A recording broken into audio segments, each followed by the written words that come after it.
Hi there, welcome again to That's English. Today's documentary is about volunteering. Did you know that around 20 million Britons volunteer every year? Really? Yes, and we're going to meet two of them in the documentary. Brian, who supports a national conservation charity, and Rose, who helps others with disabilities. Try to answer this question as you watch. What reasons do people give for volunteering? Each year, around 20 million people in Britain give their time for free to help others or support their local community. Volunteering is an important part of British culture. From wartime heroes to modern-day services, Brits love to volunteer. In fact, 1 in 3 adults have volunteered at least once in the last 12 months. The spirit of British volunteering was clearly evident in 2012, when 70,000 people volunteered to make sure the Olympic Games ran smoothly. Today, there are thousands of volunteering opportunities in sports, the arts, conservation and heritage, as well as helping people with disabilities or supporting the elderly. We meet some volunteers working to help other people and the environment. We ask them what motivates them and find out what it's like to spend a day in the life of a volunteer.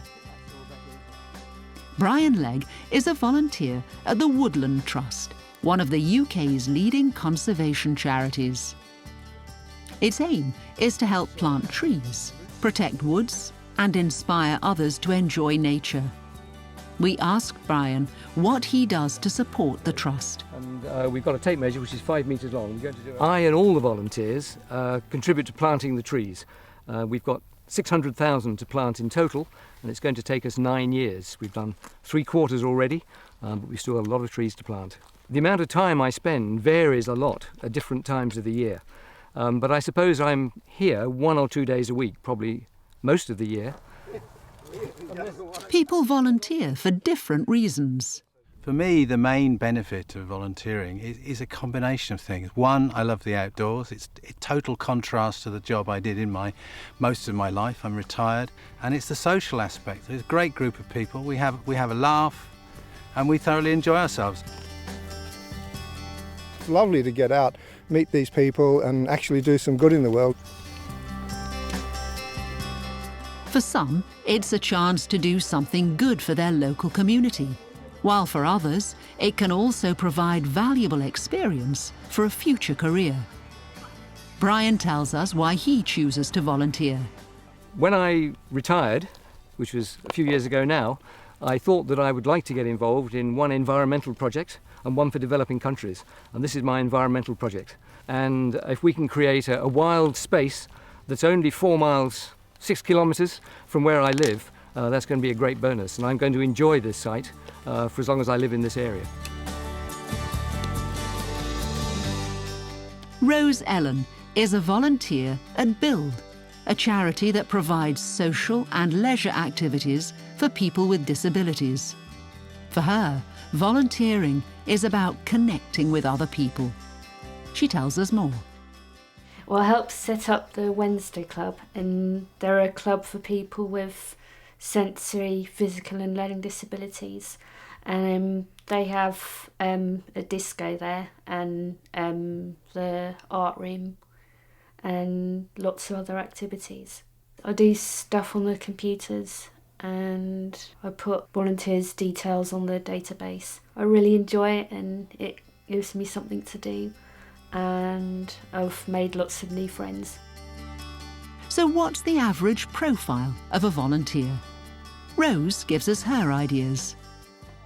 I think really most people come in to help people. I think you need to be kind, friendly, reliable, will always turn up on the right time. So volunteering can help you learn new skills. It's also a great way to do the things you enjoy, support your local community, and make some new friends along the way. Rose says that volunteers are usually kind, friendly and reliable. That sounds just like you, Kieran. Thanks, Samantha. Did you get the answer to the question? What reasons do people generally give for volunteering? It's lovely to get out, meet these people and actually do some good in the world.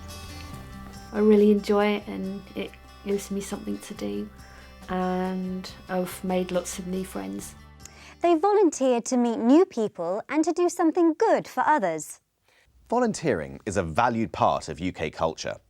Something else that's important is our system of social services. Social services are the services provided by the government in areas such as healthcare, childcare and unemployment. We wanted to know about social services in other countries, so we asked our international friends, what social services are there in your country, and do the services cover all the people's needs? There are systems in place to cover most social services, such as childcare, unemployment benefits, and care for the elderly. However, a lot of people in America don't feel that this is enough because it is such a big country. In Canada, there's great social services for unemployment, for healthcare. If you earn under a certain income, you get free healthcare, and a lot of services are provided for people. We have many services in Australia. For instance, we have the old age pension assistance. We also have the rental assistance.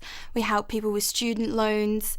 We also have the Medicare system where 1.5% of our wage goes towards Medicare, which helps us when we want to go to the doctor or other health services.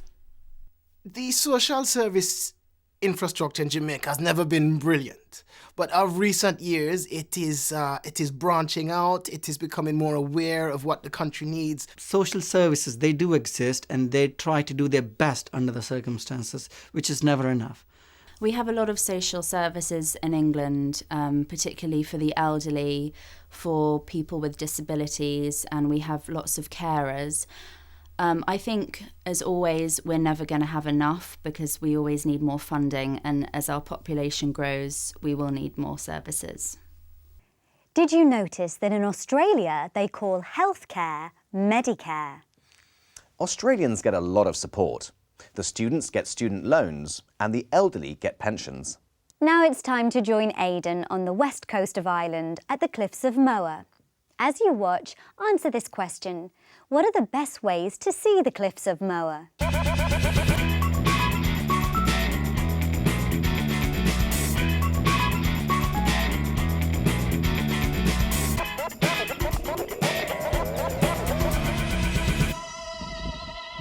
Hello, today I'm in County Clare at the Cliffs of Moher, one of Ireland's most awe-inspiring and most visited landmarks. At their highest point, this magnificent group of very steep cliffs stand at 214 metres above the Atlantic Ocean. The cliffs run along the coast for about 8 kilometres. You can walk them in about 2 hours, but it may take you longer as you'll want to stop along the way to look at the spectacular views.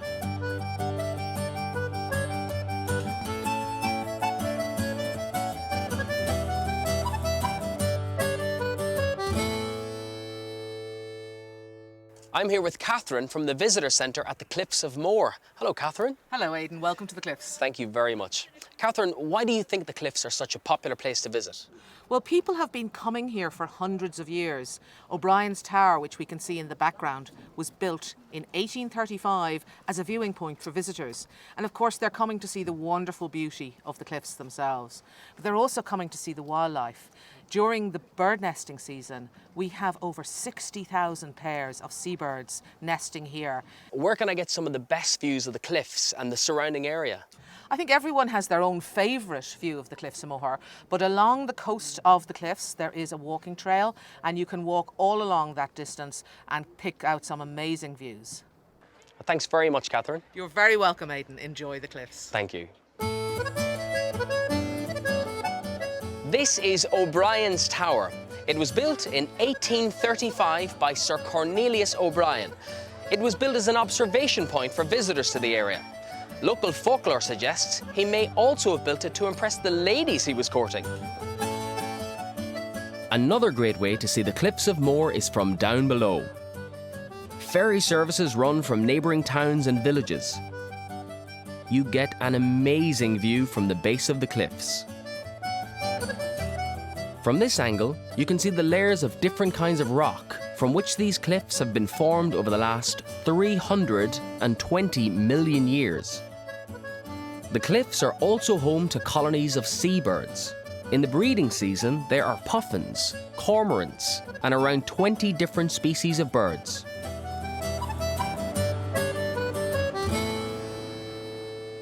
Just south of the Cliffs of Moher is the holiday town of Lahinch. This charming little place has a golden sandy beach 2 kilometres long, and it's a popular destination for swimming and different kinds of surfing.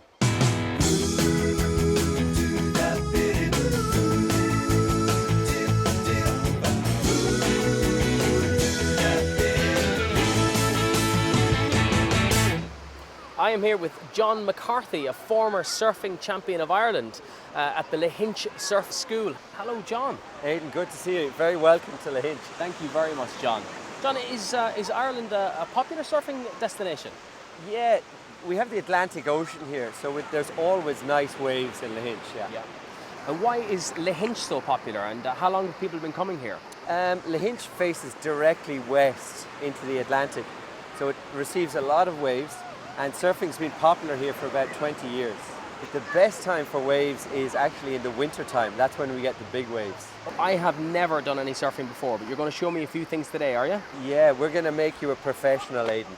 Let's do it. Let's do it, come on.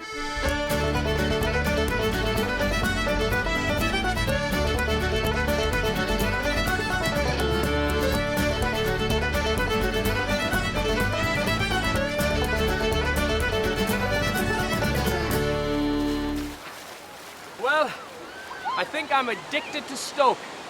That's the feeling you get when you fall in love with surfing. I'm going to catch a few more waves. I'll see you next time in Galway. Well, Aidan may not be good at surfing, but he's picked up some surfing slang. He said, "I'm addicted to Stoke," which means he loves the feeling you get when you surf. Were you able to answer the question? What are the best ways to see the Cliffs of Moher? But along the coast of the cliffs, there is a walking trail, and you can walk all along that distance and pick out some amazing views. Another great way to see the Cliffs of Moher is from down below. The best ways are along the walking trail and from down below on a ferry. Well, thanks for joining us today. We look forward to seeing you next time on That's English. See you. Bye.